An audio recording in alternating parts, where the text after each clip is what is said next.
Allow me welcome Paul Opiyo from Kisumu. Paul Opiyo is an urban food systems and programs management specialist with interest in food security.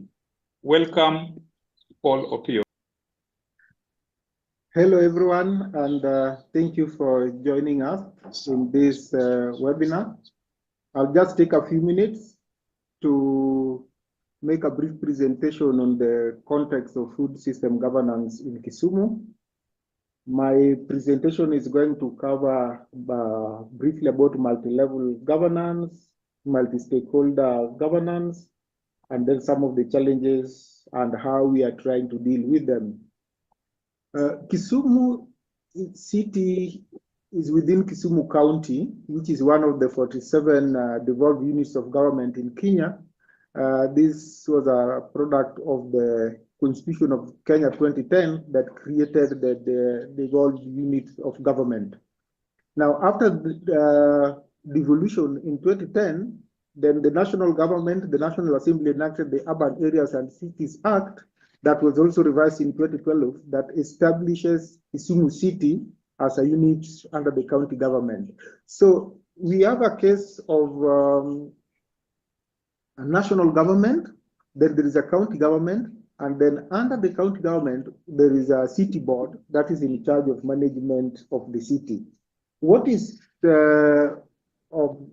why I'm presenting that and what is of importance for the food system is that the national government is mainly concerned with the national level policies, regulations, and standards. But agriculture and food security issues generally are a function of the county government. But at the city level, the city is a subset of the county government. Kisumu is a signatory of the Milan Urban Food Policy Pact, and later on there was a program that was supported by FAO that supported Kisumu to establish a multi-stakeholder governance platform. It started as an informal platform called the Food Liaison Advisory Group. Now, this multi-stakeholder platform brings together agencies of the national and county government, and research institutions, including universities and the Agricultural Research Agency and the Industrial Research Agency that promote value addition. There are also local and international and even national non-governmental organizations that are involved in the food sector.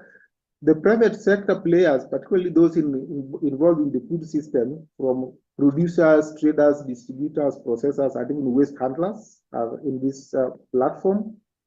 We also have development partners, both international development partners and some other local development partners. And also from the private sector, we have private businesses, particularly financial institutions and cooperative societies that have an interest in the food system.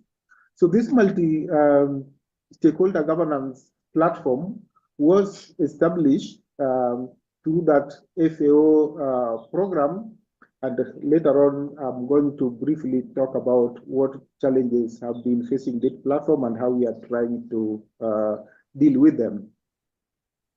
One of the achievements of the multi-stakeholder platform, flag as it were, was to develop a food system strategy. So currently for Kisumu, we have a Kisumu Urban Food System Strategy 2023-2027. However, the implementation of this strategy has a little bit problematic because making distinction between the county and the city is difficult. And so the strategies for the whole county, of course, that was agreed because of the understanding of the city region food system, as it were. But it was realized that it really does not adequately address urban issues because of the county-wide nature.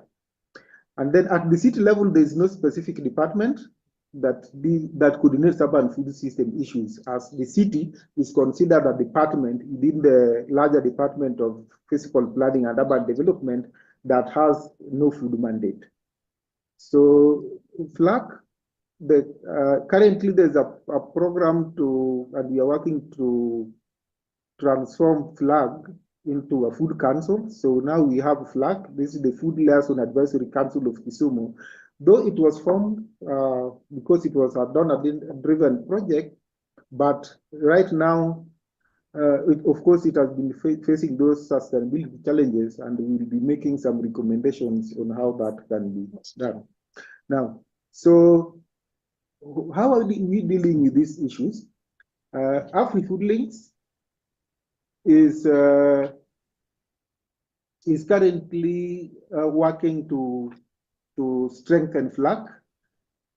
So we have some representation from very influential civil society organizations and development partners who can have an influence in policy, and we are strengthening the networks. In terms of sustainable financing, we are mobilizing contributions both in cash and in kind from members, and also some other fundraising initiatives so that we can have a permanent food multi-stakeholder platform for the city. Processes are also underway for legal institution in the county government so that then it can be more sustainable. And lastly, inclusivity, we are expanding the membership of FLAC to include more relevant stakeholders. Thank you. I'll stop there for now.